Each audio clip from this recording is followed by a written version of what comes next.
What is happening? You're listening to episode 313 of the Nintendo Powercast. I'm your host, N64 Josh, player 2, Lauren Galaxy. How are you tonight? Hi, thank you so much for having me. So glad we are able to do this. We recently connected via Clubhouse and then Twitter. Then I TikTok's slowly happening. I think that's going to happen here soon. And here we are. Like, we talked about doing a Clubhouse, and then I was like, you know, I have a podcast, and I see you play Animal Crossing and some other Nintendo games. So All true. Why don't you come chat with me? And here we are. Here we are. I like being player 2 because that means I get to be Luigi. So. Okay, well, hey, let's just jump right into this thing. The first thing we do, so there's gonna be one hard question. Okay. Okay, I'll give it to you now, but you can answer it a little bit later, just so you can be thinking about it. But okay. What is the one Nintendo game that we're all gonna judge you for that you haven't finished or ever played? Oh, sweet Lord. No, I can answer this. I can answer it right now. All right, we can start. Let's start with the good stuff then. Here we go. We can kick it off with a very, very controversial statement. So I see Tom says that he'd rather be Luigi also. See, Tom, you have good taste. I grew up playing the original Nintendo. My neighbor Teresa had it. I think I was maybe 4 or 5 years old. I think my aunt had a copy of Mario Duck Hunt. And so I would always go over to my friend Teresa's house after school. Loved playing original Mario. I knew about the secret extra life in the first level. I knew how to skip, all the levels to the castle. To my shame, I have never finished that game because I would always run out of time in the final level. So maybe you can give me some pointers on how to finally finish that game after 31 years of playing it. So, are you ready? Yeah. The trick in the final castle is to always take the pipe that follows anything red. So if you see lava, the next pipe is the one you can go down that will take you in the right. Because if you take the wrong pipe, it takes you back. It just restarts the level. Right. And I would just always run out of time. And obviously, I didn't have IGN wiki guides when I was 5. So I never finished it. Yeah. So now, I mean, you're going to have to, you got to report back. I want to know. I will. I will. You're going to finally see the end scene with, I'm not going to spoil it, but. It's been such a journey. I love that. I remember the first time I got to that section of that section of the game. It was hard enough to get there. And then I was like, why do I keep just resetting? What is the... So after you see red, the next pipe. Okay. It's been my secret shame. I mean, you just called me out right here, like just, in front of the entire world. Yeah, right off the bat. That's at Lauren Galaxy on Twitter, so you can tweet at her there. But I know someone in chat said they were out. I get it. It's hard. So that's kind of the start, I'm guessing, right? Super Mario Brothers NES. Yep. Any notable titles on the NES other than? I mean, I think it was just Mario and Duck Hunt. I don't think any of the kids that I knew had any other games. I think the only console I had played around that time was the original Sega, because my aunt who had Mario, she had Sonic, and we would play in her basement. But I didn't play another Mario game for a while. I would play, was it Super Mario Brothers 3 on a relative's Game Boy? Like, she had Tetris and Super Mario Brothers 3. Oh, wait. So on Game Boy, it would be Super Mario Land or then Super Mario Land 2. Unless it was wait, it could have been a Game Boy Advance, though. Like, was it a Game Boy Advance? Would have been like 92. I think it was OG Game Boy. But I remember you could get the feather for the first time, and it had the little sand cacti. Was there a carrot power up? Do you like? Did Mario look like a rabbit? And Wario was No, introduced for the first time. The 6 golden I coins. Does it ring a bell? I don't think so. I feel like when I finally played on a Super Nintendo system Yeah. and I played Mario 3, that it felt familiar, like I had played it before, but Interesting. it was Huh. a long time ago. And I don't know if she even still has that Game Boy. She I, probably doesn't. I got you. I got you. So I mean, obviously the Mario with the raccoon tail and Hmm. the frog suit, all the good stuff. So did you beat that one? No. Like again, these consoles weren't mine. Right. So if I were to try to finish something, I would have to do it in the hour or two that I was at my aunt's house or at my friend Teresa's house. So like I can say that I've been playing video games my whole life, but I actually didn't own a console until the Nintendo 64. And Well, let's go. Let's yeah. start from there. I mean, I have a great story about how I got that console. okay, let's go. Let's hear it. So grew up relatively poor, as I'm sure other people have experienced.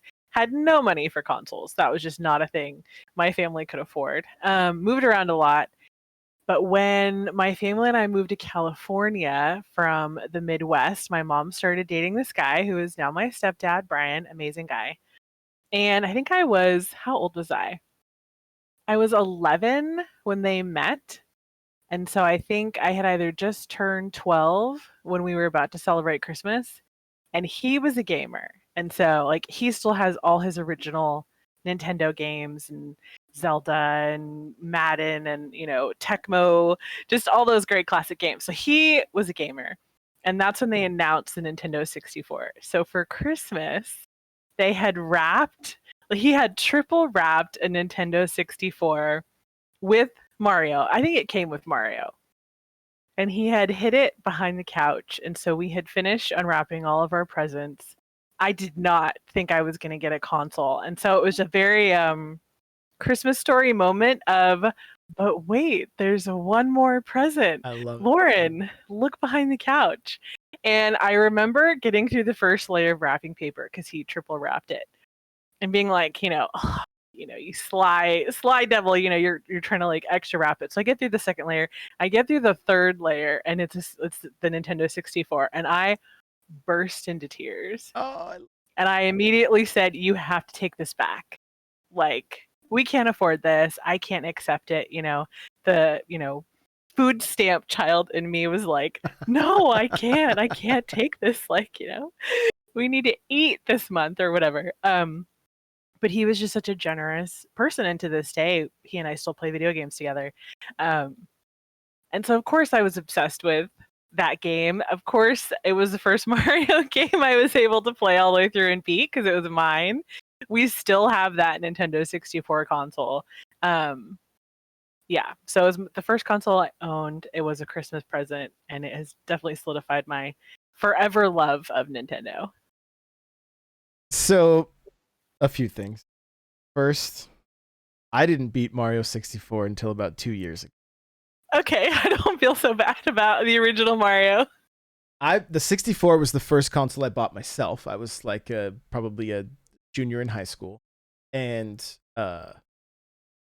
was dating who's now the gal that's now my wife, and I got Mario Kart and GoldenEye. That's because I was just looking for stuff we could play together, and I saw somebody beat Mario 64. I was at a buddy's house, and I saw him fight Bowser. I thought it was the end of the game, and I was like, I don't know that I need to play this now. That's kind of what went in my mind, and I played Ocarina of Time. I played other single player games, but like never went back to Mario. I think there was something inside of me too that was like Mario's supposed to be too. I think that was the other thing that I was I don't know, maybe having a hard time with. But my son, I used to mess with my kids around Christmas time, be like, okay, everything on your list is too expensive. We can't, just to mess with them, right? And so he comes back after he's like, I'm pretty sure he wanted a DS, and then he comes back and he's like, I just want Hot Wheels. And I was like, are you sure? Like, that seems super weird. And he's like, yeah, I just want Hot Wheels. Like, I just have a handful of different Hot Wheels I want. And so I like returned the DS and got the Hot Wheels, right? And he opened everything up and he was happy. And I was like, like the next day, it was like, you really didn't want a DS? He's like, well, you guys said we couldn't afford it. And so I just wanted to go with inexpensive things. So I took him out. We got the DS. I was like, all right, well, I appreciate it. But this was me trying to, I didn't want you just to assume you're going to get every gift on your list. You know what I mean? Like, I was just I'm like, all right, note to self. So pro parenting tip right there. Don't mess with your kids too much. It might come back to bite you. So, okay, 64. Let's camp on this a little bit longer. So, what were some of the notable games that you really got into besides Mario? Pod Racer was Yes. the game of the year in my house. So my aunt and cousin came to live with us that summer. So I was 12-ish, 13-ish when Phantom Menace came out, 99. I would have been 14 going on 15. So my cousin would have been 4 going on 5. And so he came to live with us that summer. It's all we played. I mean, I could hear the da da da da da da da da da da da da like in my head forever. Love Pod Racer. I think it might have been called. Was it just called Racer, or was it called Pod Racer? Oh, I think it was. Yeah, it was like Star Wars Pod Racer. Yeah. Or Pod Racing, maybe. I can't remember. Yeah. So that was the big group game where we all took turns doing the different courses, increasing the difficulty, trying to find the secret ramps to get the extra stuff. That was a big game. Outside of Mario, which is still, I think, the best game I've ever played, although Animal Crossing might take that title. We of course played Bond. Well, but Bond would have been on. Was Bond on the PlayStation, or was it? It was 64, right? Yeah, GoldenEye was 64. Yeah, GoldenEye was 64. Okay, so GoldenEye was the game we used to play at my best friend's house because her brother had GoldenEye. I don't think I owned it for a while. Yeah, we loved playing Bond at my friend's house. But then I got Perfect Dark. Yes. And Perfect Dark is my game. I'm giving you a virtual high five right now because I had 32 days tracked on my memory card. 32 days that my kids erased. But Perfect Dark. So good. So good. Perfect Dark. I loved it so much. I was super into Aliens and the X-Files at the time. Of course. Yes, of course. Right? It was like the X-Files movie had just come out. It was like a girl Bond game. She was a total badass. Yep. I love the fact that there were all those mini games. Like you could play Capture the Flag and King of the Hill. And my other really good friend, Jolene, she had a Nintendo 64 and she had Perfect Dark. So anytime we would spend the night at each other's houses, we would just throw in an extra controller and play the multiplayer games. And we beat it together. I'm pretty sure we were doing a 2-player finish when we finally beat that alien lady. And it took days to finish. I remember it took forever. That is so great. So did you kind of lose it when the initiative showed Perfect Dark and you could see the laptop gun in the corner and stuff? I was screaming in all caps. I'm so excited. I love it. It's so good. Like that game, the reason I had 32 days played, I used to take a rubber band and my uncle and I were competing to try to get to the perfect rating, right? You had to get to the number 1 was perfect. Later found out you had to do that playing against other people. It didn't work against them. So we would I would rubber band the trigger with the laser and put the meat sims on so they would just run right into it with 1-hit kill. And I would come back and have 900 kills and then quit the game. And, so I'd be at work all day and the 64 would just be running. Sometimes it would freeze because, it's the 64. So, yeah, we tried and tried and tried. So did you ever find any of the cheese in Perfect Dark? I don't know. It's been so long because we still have our 64 and I think like when I went to college, we sold some of our old console games. And so a couple years ago for my birthday, my dad actually bought me a new to me copy of Perfect Dark. And we plugged it in and we were trying to play, and the graphics are just it's so hard to play N64 games on big screens. And I was trying to play through Perfect Dark, and I was like getting some like flashback memories of some of the experiences, but I don't know if there was cheese. So in Perfect Dark, there's a piece of cheese hidden in every level. And you have to, like, in one particular area, you have to have the sniper rifle, and you have to zoom way in on this little crack between like two rocks. And then with the scope, you can see the piece of it's there. In another level, you had to shoot the rocket that you could control. And you know how it was like on a camera and you could go around, and you had to take it like out a window, up the side of the building, and then over to the roof. And there was the piece of I don't think I ever experienced the cheese.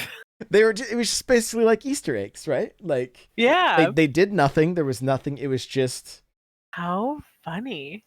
well, one thing I actually need to go back and play through it, because I remember in one of the later levels being in an elevator and looking down and Bowser's face in the elevator. But I've never heard anybody else talk about it, and I've never gone back to, like, you know how it is. It's been so long that like it could have just been in my head. You know what I'm saying? Like, but Right. I remember going like, man, they snuck Bowser into this. Again, I'd have to go back to confirm it. So I got a tip for you. I need to make a TikTok of this about it, and I haven't done it yet. If you go back and you play the 64, this still has a price tag on it. Thrift store.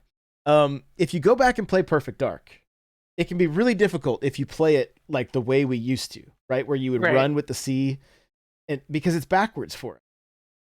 Well, you just move your thumb to the D-pad, and then your left thumb to the D-pad, your right thumb to the stick. It will play like a modern shooter. You can run with your left hand and look with the right. Interesting. And you can still reach the other buttons. No problem. And so I keep forgetting. I keep forgetting to make that TikTok, because I've told some people and they're like, oh my gosh, we just played last weekend and none of us could hang because it was like, and I'm like, oh yeah, I gotta get this info out there, because it's hard to switch between controllers. Even now, I switch between my Nintendo Switch and my PS4 all the time, and there's always just a slight delay of, oh right, these buttons all do different things. Yep.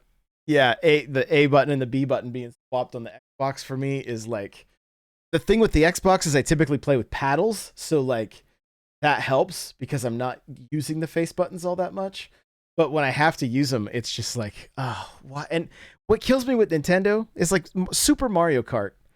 It was press B to start, and it was B for your accelerator. That was on the original game. And then they switched it over to A later on. And I'm like, I mean, it makes sense with like the GameCube, because that, you know, the big A button in the, it just made sense. But yeah, it throws me off. And the way the Switch is, where you can pull the Joy-Cons off and play sideways, the PlayStation face buttons would be the best for that, because you could still tell people, hey, hit the circle button, hey, hit the triangle button, you know, like it's so. I was just playing with my nephews the other day, and he's like, what button do I press? And I'm like, I don't, those are just arrows. The one on the left, you know. And he's like 6, so he's like, what? I don't. So, but so Perfect Dark, man, that I love hearing that. I really did. You play the 360 Zero? No, so played Perfect Dark, played the Pod Racer game, obviously played Mario. I played a lot of Rogue Squadron on the 64. Oh. Like a ton of Rogue Squadron. I know everything I know about ships in Star Wars because of that game. Like, I love it. I can call out an A-wing, a Y-wing, an X-wing, a B-wing. I know what they do because of that video game. And then the other two games I loved on the N64, which I never hear anybody talk about, is Mission Impossible and Indiana Jones. Okay, so I vaguely remember Mission Impossible, but break it down. Was it a third person or was it first person? So it was first person. Actually, you know what? It might have been third because I think you can see Ethan when he's in disguise. So it essentially is the first Mission Impossible movie with Tom Cruise, shot for shot. So you have to break into the Russian embassy. You have to put on the face mask of the diplomat. You have to find the music.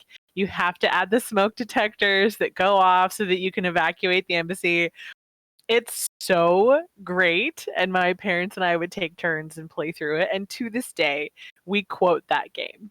Um, like we quote that in the Indiana Jones game all the time. So I remember Mission Impossible. Like I would see it everywhere. It was always one of those ones that just kind of eluded me. Like I never ended up playing it. Indiana Jones, I don't remember at all. So was it like kind of like a Tomb Raider game, or what did it play?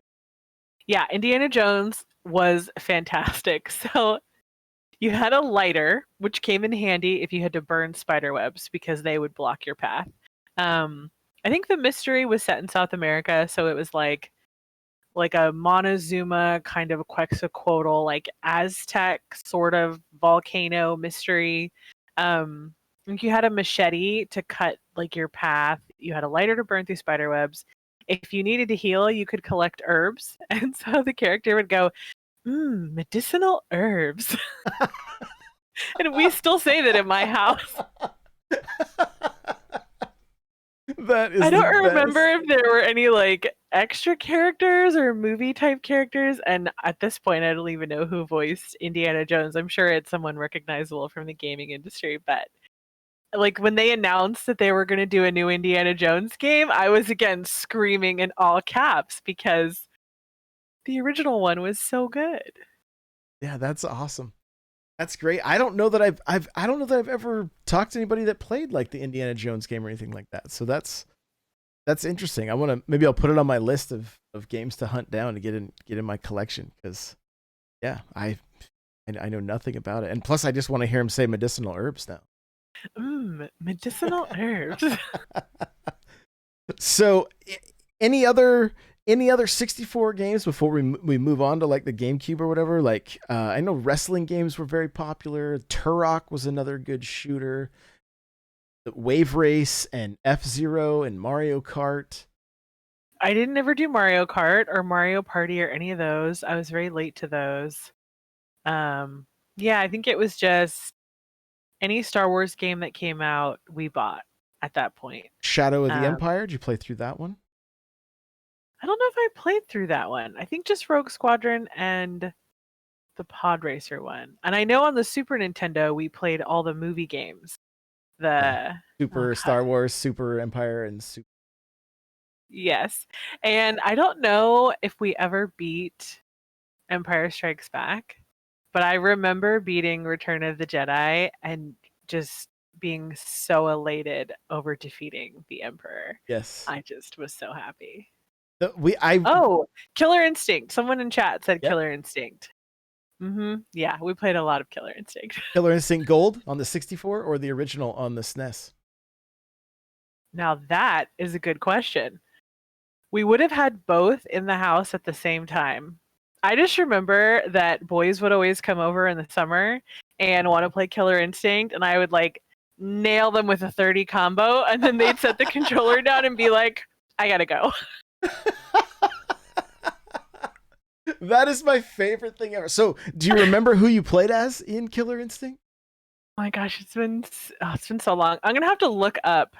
Well, there was like Orchid, I think was like the only female character, and then you Yeah. had Fulgore, who was kind of like the robot, and then I want to say Tomahawk was one of like the It would have been Orchid because when you said that, I immediately remembered. Yeah. okay, and she had like the green, I think like a green skirt, depending on the color. Like that was the main color, but you could obviously Yeah.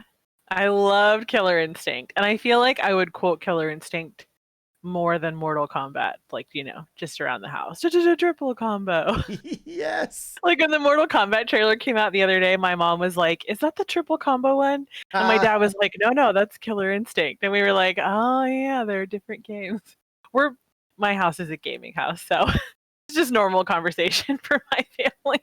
I love it. I love it. I've mentioned it on here many times, but Killer Instinct on the SNES allowed me to really practice a fighting game at home, and then I would go to the arcade and have a line of grown men behind me, like, "Hey kid, how do you do that?" I'm like, "I don't know, practice, like put your quarter up."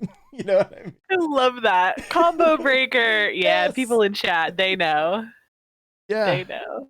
And it was one that I like. My mom was like okay with Killer Instinct, but not really okay with Mortal Kombat. Like I had to there was less convincing that had to happen. There wasn't nearly as much blood. Yeah, Killer Instinct was like the PG-13 like version. I liked Killer Instinct, and I would not be opposed if they brought it back. Yeah. Have you played any of the one that came out on the Xbox One? I've actually never played on the Xbox. Like I've as I got older and as my interest kind of shifted, I skipped entire generations of consoles. Okay. Like much to my detriment. I got you. So did you end up getting a GameCube and playing some games? So we did get a GameCube. So we were like my dad, he was the one who could afford to buy video games for all of us. And he was a pretty faithful Nintendo guy. So we did get the GameCube, and I think we played all the Matrix games. So we played Enter the Matrix and The Path of Neo, I think, because we're big movie people. And so for us, getting a game based on a movie was really easy. And I loved the Matrix games. Just so good. You could be Morpheus. You could be Jada Pinkett Smith's character's name in the movie. It escaped. Naomi. I think. Yep, it's Naomi. Was it Naomi? Yeah. Okay. You could be Ghost. You could be Neo. I loved it. But when Madden was coming out for the PlayStation, we switched from Nintendo to PlayStation. So then my dad got a PS2, and we were a PlayStation only family until I bought a Switch recently. Wow. Because of Madden. Because of Madden, because he's a big NFL guy. He's from Wisconsin. He's really into the Packers. So we switched to PlayStation. So I played all the Lord of the Rings games on PlayStation, Two Towers, Return of the King. And then I didn't play video games for ages and ages and ages and ages. So I have a gap in my video game years. That's interesting. So one of the things I'm doing right now is kind of going through Game Pass on Xbox. And I actually tweeted about it today because I'm like, I'm getting to go back and play, because when the Xbox came out, it became my Destiny machine. And then I didn't play much on the Xbox One. A few of the, Halo 5, Gears 5, that kind of stuff. But and so yeah, I mean, I get it, having that little bit of gap. I remember even from in between the 64 and the GameCube for myself, I felt like I had stopped playing the 64 or the GameCube. I know I had, but I didn't quit gaming. I had actually moved over to a little bit of PC. Yeah, PCs were definitely the thing. So for me, I think by the time we had played through most of the 64 games and we were ready to get a GameCube, I was out of high school ready to go to college. And then when I was in college, you don't have any money to spend on video game consoles. So yeah, it's interesting how depending on what you're doing at a certain time in your life, you may game more or game less. And then we didn't have a new console in the house after the PlayStation 2 until 2016. We bought PS3s very, very, very late. And then I bought a used Wii because I hated the fact that I didn't have a Nintendo console for such a long time. And I was on eBay and in thrift stores just buying old Wii games just crazy and just playing as much as I could. Not playing through storyline games, but I loved Wii Sports and Wii Fit, just all those unique Wii games that we don't really have right now. Yeah, they were great. Great. And even some of the mainline games were great. Did you get a chance to play Galaxy or Galaxy 2? Now that it's on Switch, have you had a chance to play? So I bought them. Oh, good. And I'm going to stream them when I get to that point. Like right now I'm streaming Super Mario World because I was just so nostalgic for that experience, and then I want to go through and like replay 64 and those other games that I might have missed. I see. That's very cool. That's very cool. Do you feel like as you've, with that gap there within gaming, like you've got to just love seeing like some of these remakes showing up. Like, I mean, did you play Sunshine when it was on GameCube? I did not play Sunshine. I didn't play Sunshine. There's just a lot that I missed. So I bought them when the 3D, what's it called, came out. 3D All Stars came out, and I have not opened it yet because I want to live react on stream. But every time I open my Switch to play Animal Crossing, that icon is just staring me in the face, like, you haven't played me yet. When are you going to play? Yeah. So I'm excited. That's great. And so you mentioned Animal Crossing. Like, what did it start for this on the Switch, or did you play Animal Crossing on GameCube? I had never played Animal Crossing before. I didn't even know what it was. And I think was it during an E3 that they showed the first trailer for the new Animal Crossing? I believe it was, yeah. I think I don't know if it was E3 actually. It might have been like an early like a spring direct or something, because it may have been E3, but I know in 2019 when they handed me my lanyard and it didn't have Animal Crossing on it, I knew at that point that the game was delayed because it only had Link's Awakening and Pokemon Sword and Shield and Luigi. Right. And I was like, oh no, where's Animal Crossing? So, yeah, they may have teased it.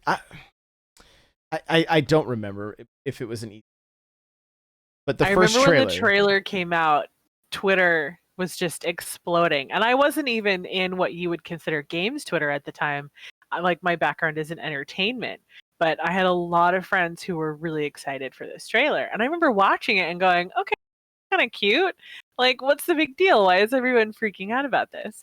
And then the game finally launched and all my coworkers were playing it. All my friends were playing it. And then pandemic hit and then everybody was playing it. Right. And I went through this like phase of FOMO where they were able to fly to each other's islands and hang out with each other.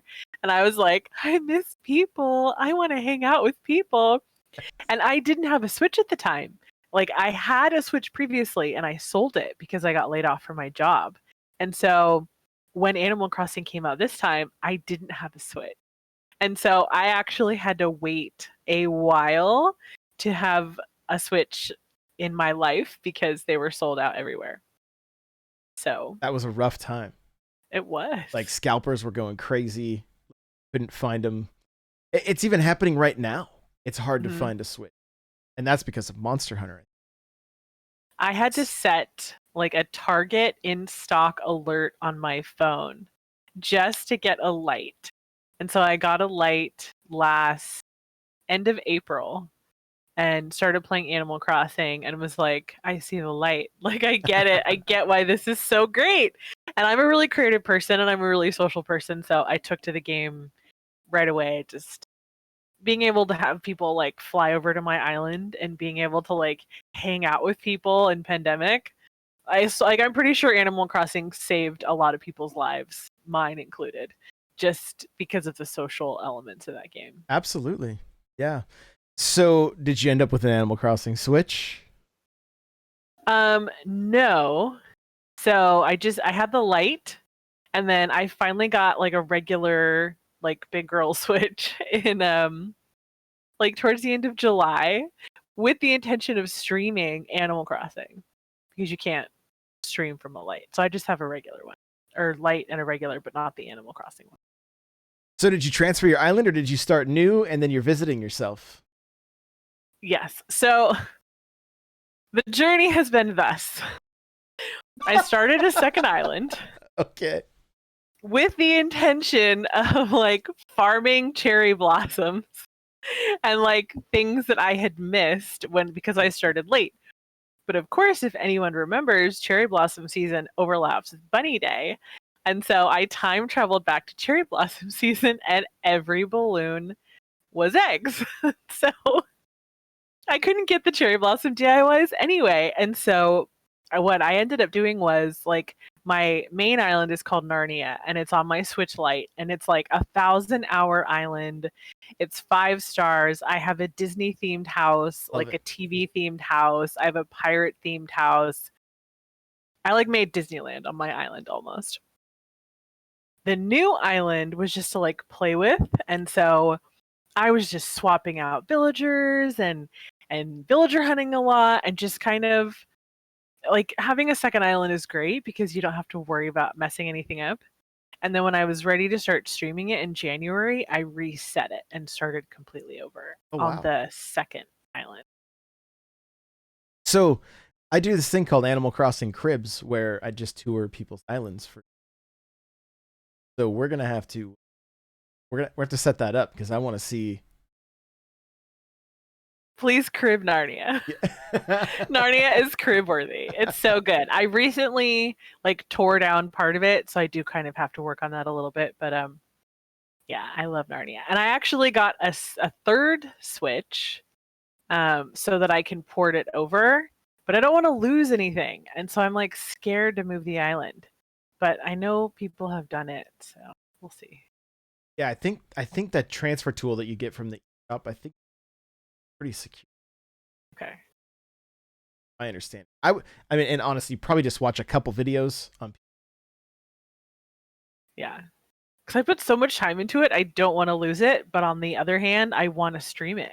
Mm-hmm. Like, I want to show people what I spent a year working on. So Hoffman in the chat there, he says I've used it multiple times. Oh. He has like 6 switches. Okay. He has one switch that is completely full of every item that you can collect. And so I can hook you up with the, if you ever want to go, it takes 4 to 6 hours, I think. And you catalog everything so that you'll have every item. And then he also has done it with clothing. He has 2 different islands, one for items, one for clothing. And he has everything. And so I love that. We'll open it up, and then people will steal stuff or not. And then he's like, oh, great. Now I have to figure out what items are missing or what. Oh, no. All right, Hoffman, if you've used it, then that encourages me. Because I have a couple different users on that island for each of my themed houses. So it's not just porting over like my main character, would also be porting over these secondary ones. So I haven't done it yet. Like my Switch is just sitting over there in a box because I haven't done it yet.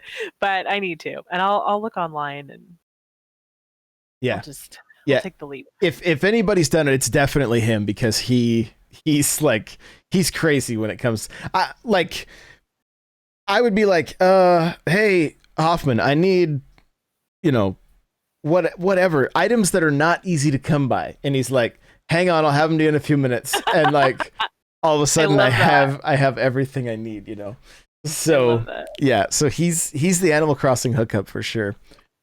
So that's incredible. That was your first. Do you ever see yourself? Do you still have that Wii? I do. It's in storage because we had to move over the summer. But I did tell my dad last time I saw him. I said, next time you go to storage, can you bring home the game box because I want the Wii? Yeah. Well, because you could play the GameCube version of Animal Crossing on there. And really? Yeah, because it plays GameCube games. If you set it on its side and open up the top, there's a spot for 4 controllers to plug in GameCube controllers and the memory cards.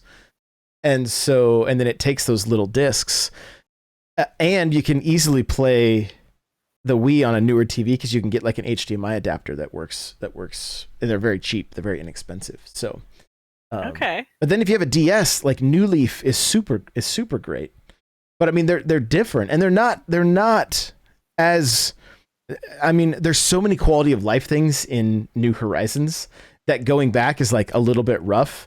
But at the same time, I have a 20-year-old town from the GameCube That's amazing. that I can go back to, and it's like a time capsule of all this crazy stuff. I got my uncle into Animal Crossing on the GameCube, and my face and my son's face are on my island. My townspeople are walking around with my face on their shirt because he designed it, and then he's like, I don't even think we could text back then, so he would like call me and be like, hey, write this code down, and then I would write it down, and then in my town I would have whatever he sent, whatever design, things like that. So it's like but it's kind of fun to look back. The way the game moved, you could only see so much of the screen at a time, and then the whole screen would shift. And so even the movement and stuff is like, it's crazy. The DS is like the whole game's on a cylinder, kind of like how New Horizons is, and it's just Wow. it's a trip. It's a trip going back to those. But I wouldn't be opposed to getting a DS, and I think I looked them up on eBay recently, but they still go for, I don't know, $200 or $300 or $400, maybe just because they're rare or harder to find. Depending on, like, honestly, if we ever get garage sales again, like I've been able to get pretty lucky finding handhelds, and a lot of times people are just like, I just want this out of here, so you can get them for a steal. But right, but they're just doing they're purging, they're cleaning. Exactly. So let's talk a little bit more about the Switch. Then you did Animal Crossing. Has anything else really caught your attention, or is that? I mean, you said 1,000-hour island. So I mean, that's yeah. Animal Crossing has been all consuming. I played straight through end of April of last year, May, June, July, August. I think by August I was pretty much done with my island, and then we moved, and so I didn't really play in the fall too much, and then came back for the holidays, and then now I'm working on my newer island. When I had a Switch previously in 2017, I bought it to play Mario Odyssey, and I did play through that and did finish that before I had to sell the Switch, and I loved it. Odyssey's like up there for me. Is like one of the best on the Switch. Like, it was my game of the year over Breath of the Wild, and I loved Breath of the Wild. So, but I was smiles ear to ear when I finished that game. Like, it was just such a love letter to Mario fans. I loved going in the little pipes and being 2D again. I just thought that was so clever. Yeah, I loved that. That was one of the best parts of that game for sure. You remember going into the theater and then going in the pipe, and then you played the first level of Super Mario Brothers for the crowd in New Donk City, right? Like, that was so great. Odyssey was so clever and so brilliant, and I feel like I didn't even scratch the surface on that game, because when you finish, you're in kind of that open world portal area where you jump through the pictures, which was like 64. Right. And like right as I was playing through some of those and doing some of the bonuses and stuff, I had to get rid of the Switch, and it was tragic. So now if I want to play it again, I'd have to buy it again. Or I did get it. You know what? I forgot. I got it for my birthday. I just haven't played it. I haven't played it yet, but I'm going, like, as I play through all the Mario games on stream, I will get to Odyssey. There you go. That's great. Well, let's talk a little bit about streaming. How's that been going for you? How long have you been on Twitch? So I found Twitch. It's so funny. I play a lot of Fortnite, like more Fortnite than is probably considered healthy. I love Fortnite. And so when was I playing Fortnite? I started playing Fortnite back in 2018.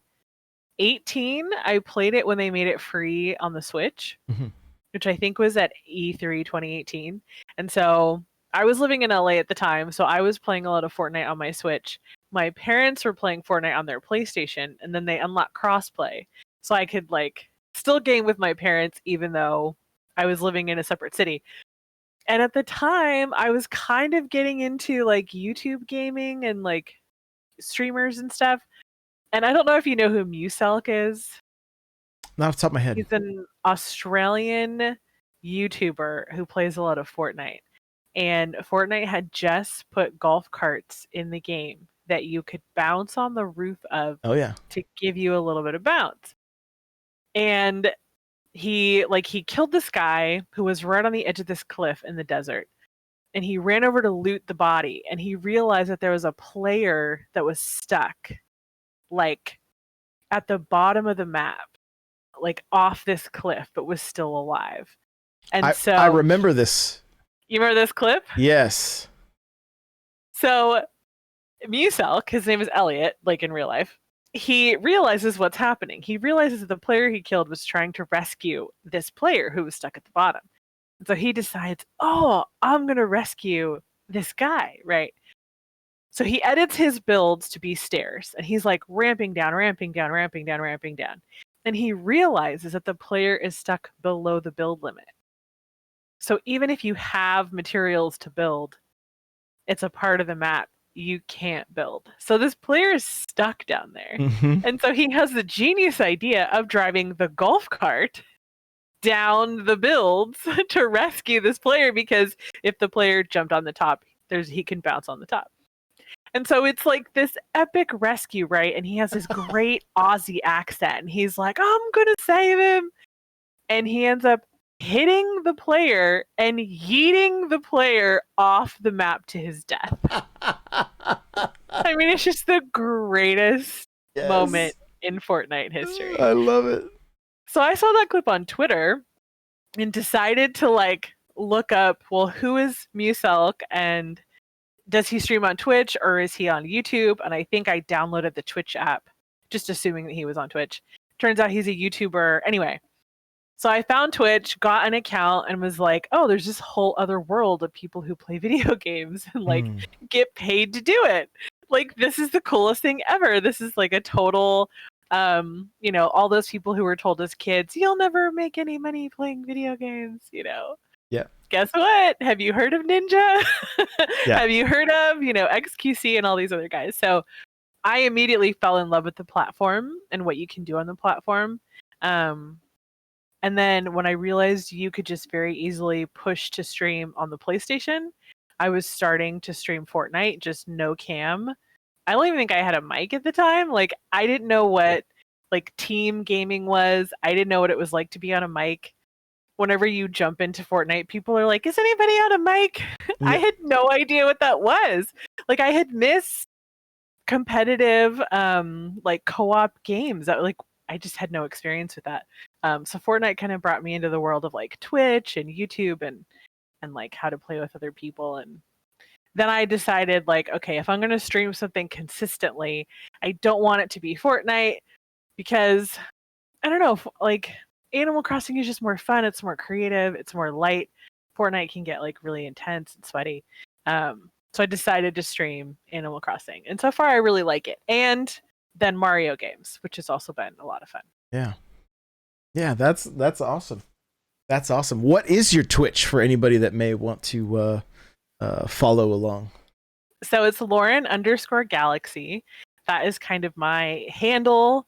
I'm Lauren Galaxy on TikTok and Lauren Galaxy on Twitch. And right now I'm just streaming once a week on Wednesdays. And I'm playing through Super Mario World, just one level per stream. And it's been super fun because you forget the extra stuff or you remember some of the extra stuff. Like Finest Funko, he's in chat right now. And I couldn't remember how to fill in, I think it was the red blocks, so that you can get to like a certain secret. And so I had to go back and replay a level. And it's just been so nostalgic and so fun. I'm really enjoying it. That's great.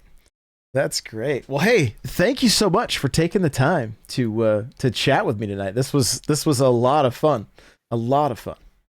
Thanks for having me. It's so fun to just go down memory lane, especially with something as heartfelt and nostalgic as Nintendo. Yeah. Something that's been a part of my life, if not my whole life, but like most of my life. So thank you for the amazing conversation. Yeah, this was a blast, and we will definitely have to do it again. I also have an Animal Crossing podcast, so we might have to come, have you come and chat with us on there as well. Because is there anything you don't do? I don't know. I stay very busy, very very busy. So, guys, make sure to give Lauren a follow. Lauren_Galaxy, twitch.tv/Lauren_Galaxy, and Twitter, TikTok, all the places. You guys can connect with me at N64Josh if you want to jump in the Discord and chat with some great people, play some Animal Crossing, play some Monster Hunter or Mario Kart, whatever you're into. N64Josh.com/Discord. Thanks for listening, guys, and or watching, and we'll see you in the next one. Bye now.